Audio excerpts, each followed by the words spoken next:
स्वयं गांधी जी ने उसकी भूमिका लिखी है। लेकिन भारतीय संविधान बना, मैं भारतीय संविधान पर कुछ नहीं कह रहा हूं, उस भारतीय संविधान में उस स्वराज का संकल्प, उस सर्वोदय का संकल्प, उस मूल्यों के अधिष्ठान का संकल्प, उस नीति सम्मतता का संकल्प उस रूप में नहीं था जो गांधी की सोच थी।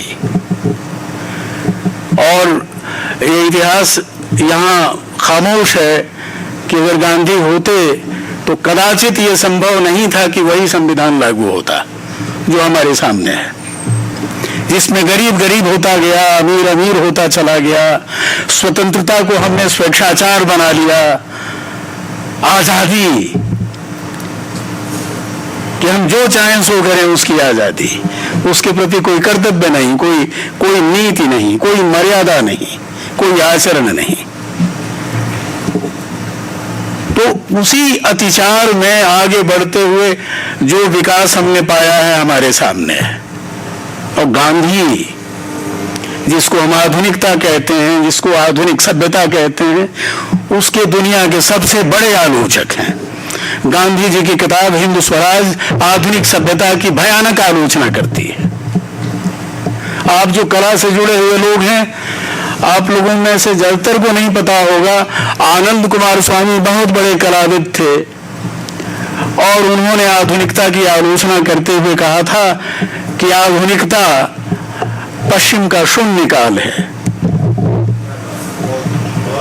भारत में किसी आधुनिकता की जरूरत नहीं है। भारत में तो परंपरा है कि मनुष्य सोता है तो ईमान के सोता है कि वो मर चुका है, वो नए सूरज के साथ पैदा होता है। और परंपरा को हमने रूढ़ बनाया है। परंपरा स्वयं में रूढ़ नहीं होती, रूढ़ियां तो झड़ जाती हैं। जैसे नए पत्ते आते हो, पुराने पत्ते झड़ जाते हैं वृक्ष से, उसी तरह से जो जड़ताएं होती हैं वो परंपरा की रूढ़ियों की तरह झड़ जाती हैं। तो परंपरा में नित्य नवाचार होता है, तो हमारे पारंपरिक मूल्य, नैतिक जो अधिष्ठान है, जो संहिताएं हैं, जो मानवादर्श है, ये सब बिला बिसर गया। अब ये मौका नहीं है ज्यादा बात करने का।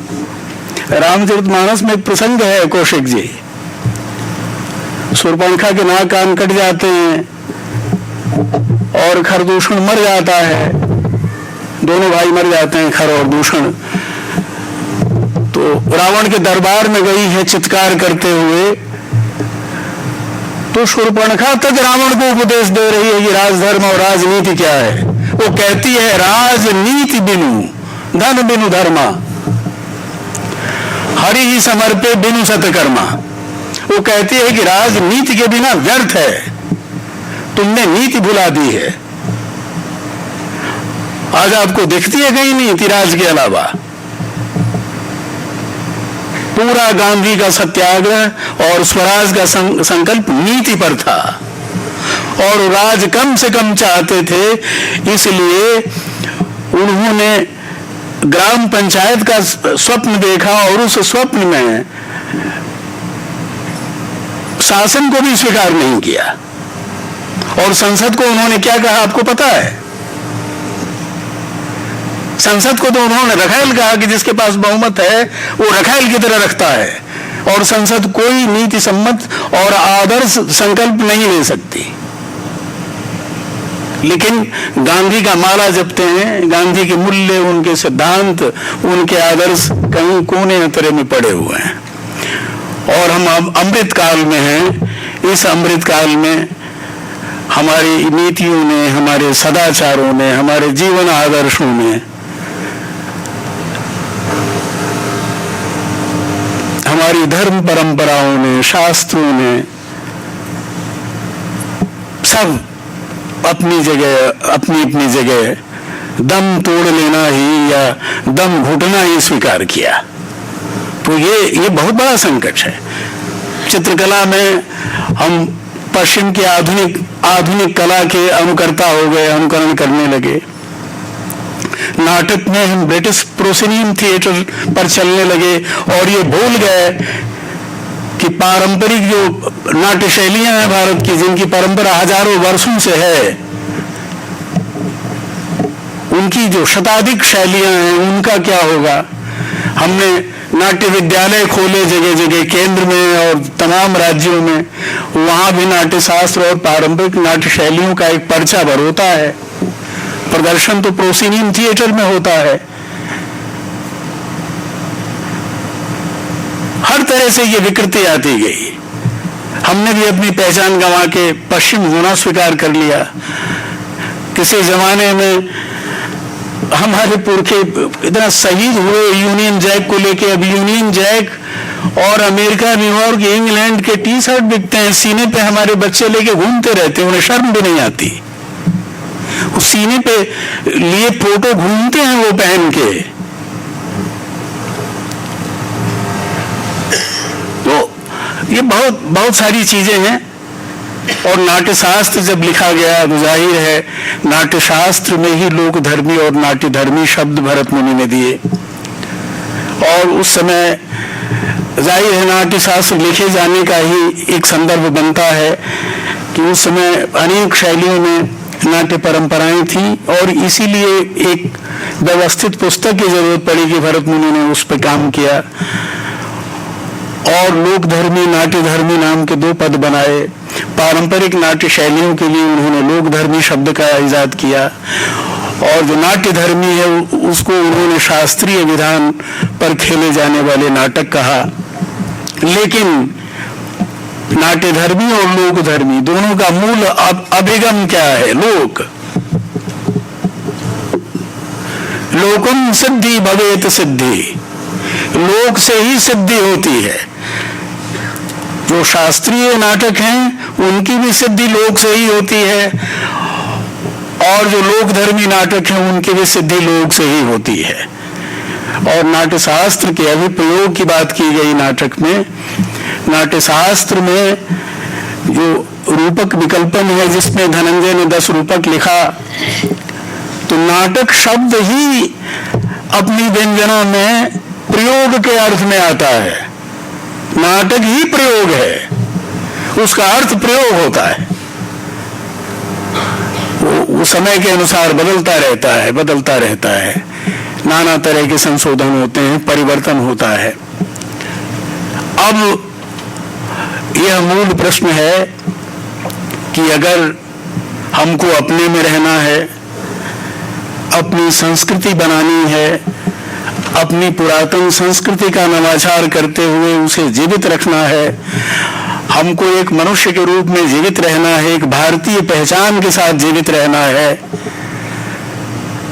तो ये बहुत जरूरी है कि हम पारंपरिक कलाओं को, पारंपरिक नाट्य रूपों को, पारंपरिक मूल्य दृष्टियों को जहां तक संभव हो उसमें नवाचार करते हुए जीवित रखना होगा, वरना हमें मिटते हुए देर नहीं लगेगी।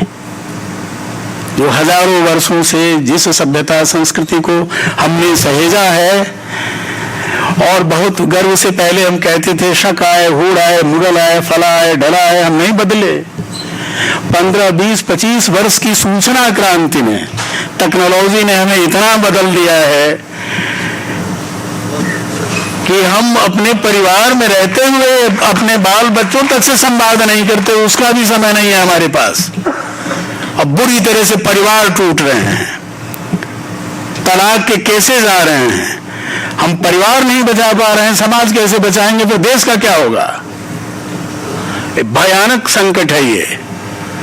इन संकटों में अधिक से अधिक अपने में होने की जरूरत है, अपने में रहने की जरूरत है, अपनी दृष्टियों पर टिके रहने की जरूरत है, अपने शास्त्रों को, संहिताओं को, कलाओं को और पारंपरिक नाटकों को पुनर्जीवन देने की जरूरत है, उनमें रमने की जरूरत है, उन पर आग्रह करने की जरूरत है, वरना बहुत भयानक स्थिति है। और मैं चूंकि साहित्य का विद्यार्थी हूँ, कलाओं में भी थोड़ा बहुत काम है, तो मैं इस पर हमेशा आग्रही रहा हूं। और जब मैंने अतुल जी के काम को देखा प्रयाग जाके, लगातार इनके संपर्क में रहा, तो मुझे लगा कि ये बहुत बड़ा काम कर रहे हैं, बहुत बड़ा काम कर रहे हैं और इनके काम को एक राष्ट्रीय परिदृश्य देना चाहिए और लोगों के बीच ले जाना चाहिए और इनको भी उत्साहित करना चाहिए कि आपका काम यूं ही बिसार देने वाला काम नहीं है। आप सबको पता है कि संगीतक से सारी नाट्य शैलियां निकली हैं, चाहे वो नौटंकी हो, चाहे वो यात्रा हो, चाहे दो डट्टा हो, चाहे यक्षगान हो, कुडियाट्टम हो, अकिया नाट हो, इसका मूल प्रस्थान संगीतक है। इसी को हिंदी कवि जयशंकर प्रसाद ने विशेष तौर पर नौटंकी को गीति नाट्य कहा है और आग काव्य की स्मृति कहा है।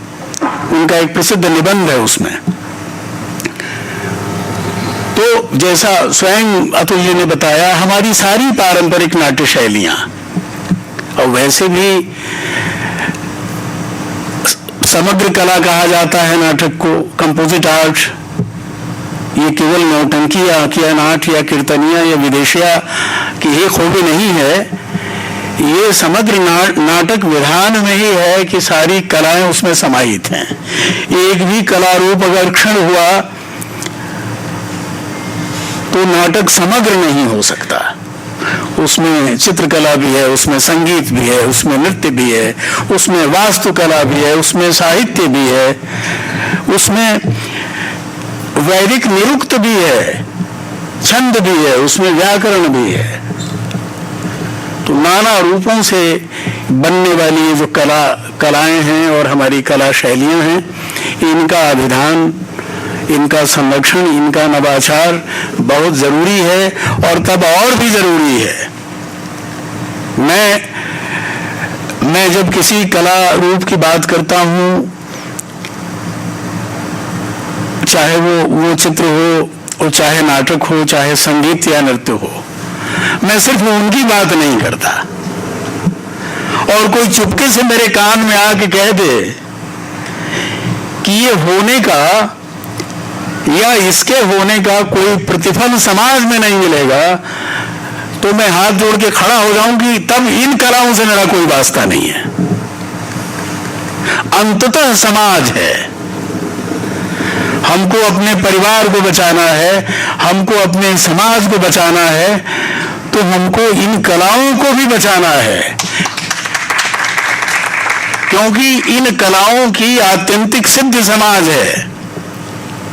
इन कलाओं की आत्यंतिक सिद्धि उस लोक में ही है जिस लोक की बात हम करते हैं।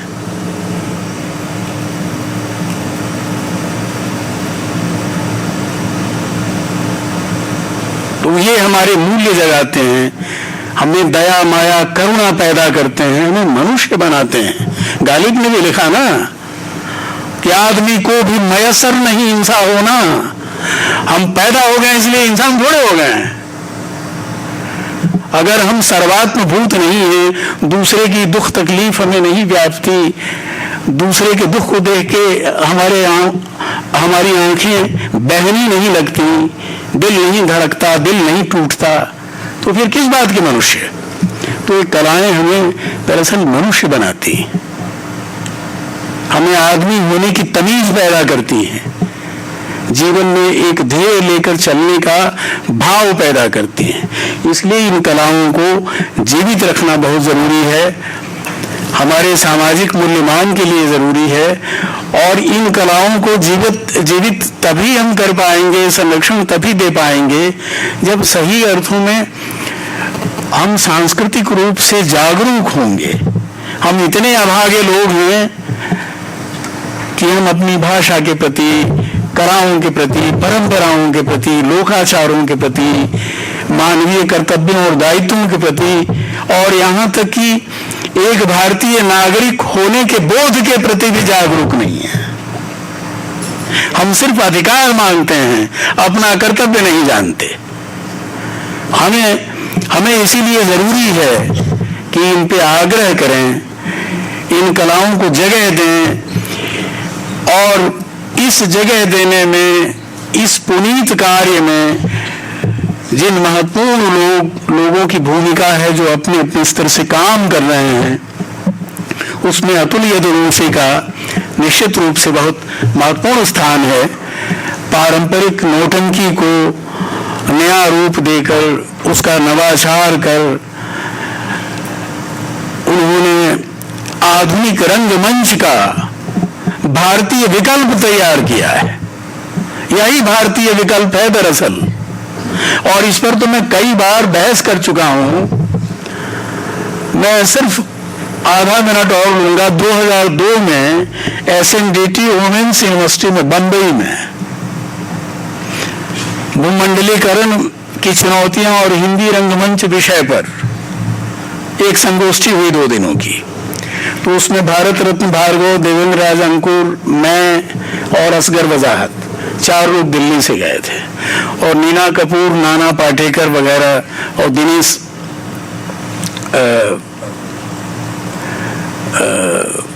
ठाकुर, ऐसे तमाम लोग उधर से थे, बंबई से। तो मैंने यही सवाल उठाया था, और इसी सवाल के साथ मैं पुनः जाके बैठ जाऊंगा। मैंने सवाल यही उठाया था। आधुनिक रंगमंच की बात कर रहा हूं और लोक नाट्य शैलियों से उनको जोड़ के नहीं देख रहा हूं। वही दरअसल विकल्प है। इसीलिए मैं कहना चाह रहा हूं, मैंने ये सवाल उठाया कि जिस हिंदी रंगमंच की चिंताओं की बात हो रही है, कोई आप में से बैठा हुआ व्यक्ति बताए कि हिंदी रंगमंच कहीं है? आप उसको अनुवाद का रंगमंच बना चुके हैं, आपने विदेशी नाटकों के रूपांतरण का मंच बना दिया है उसको, आपने उसे अनुवाद का मंच बना दिया है, और जिन 36 उपभाषाओं से बनी हुई एक हिंदी है, उन 36 उपभाषाओं की जो आंचलिक नाट्य शैलियां हैं, उनको आप जानते तक नहीं हैं। उनको हे दृष्टि से देखते हैं, उनका मजाक उड़ाते हैं। उसी में नाचा है, उसी में माचा है, उसी में नौटंकी है, उसी में कीर्तनिया है, विदेशिया है, रम्मत है, ख्याल है, सांग है, तमाम शैलियां हैं। मैं केवल हिंदी पट्टी की ही बात करूं तो ये कहां मुख्य धारा की हिंदी रंगमंच में है ये? तो पहले तो आप हिंदी का एक रंगमंच बनाइए। हमको क्यों जरूरत है किंग लियर करने की? हमें क्यों जरूरत है मैकबेथ करने की? क्यों जरूरत है? हमारे पास नाटक नहीं है। हमारे यहां नाटक लिखे जाते हैं, निर्देशक उसे उठाते नहीं है, उसमें मेहनत करनी पड़ेगी। और नाट्य शास्त्र का एक पर्चा 2 पर्चा होता है ड्रामा स्कूल्स में। नाट्य शास्त्र कहीं नहीं होता जिस पर हम गर्व करें और भारतीय रंग शैली को जीवित करें। ये काम पारंपरिक नाट्य शैलियां हमारी करती हैं, और ये भविष्य की जो विकल्पहीनता है उसको दूर करने वाली यही शैलियां हैं। इस पर आप रंगकर्मियों को और रंग चिंतकों को सोचने की जरूरत है, और उन लोगों को भी सोचने विचारने की जरूरत है कि कला के पुनर्वास की जो चिंताएं करते हैं और सही अर्थों में इस देश से प्रेम करते हैं। इन सवालों के साथ मैं अपनी वाणी को विराम देता हूं। मुझे लगता है कि मैंने थोड़ा ज्यादा समय लिया, क्षमा कीजिएगा। धन्यवाद।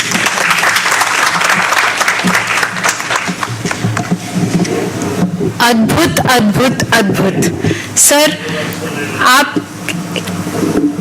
आपको सुनते हुए पलक झपकाने की भी इच्छा नहीं हो रही थी।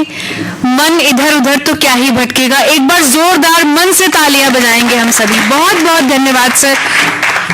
कितने सारे बिंदुओं पर आपने हमारी जागृति की।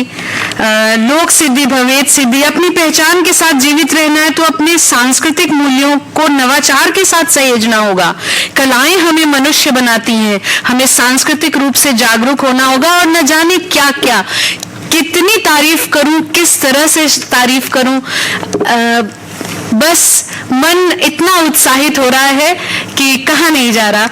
अंत में अध्यक्ष महोदय को मैं आमंत्रित करूंगी।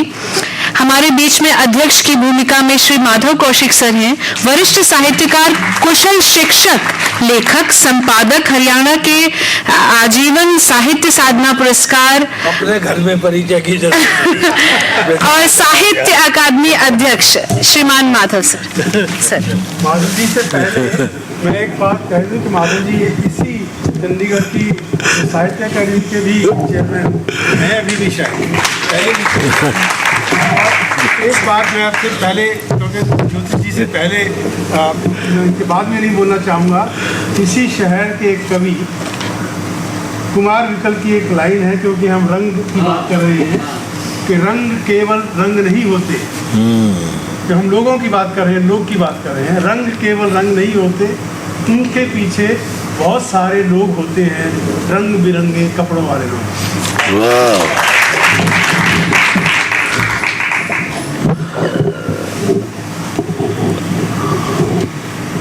आदरणीय मंच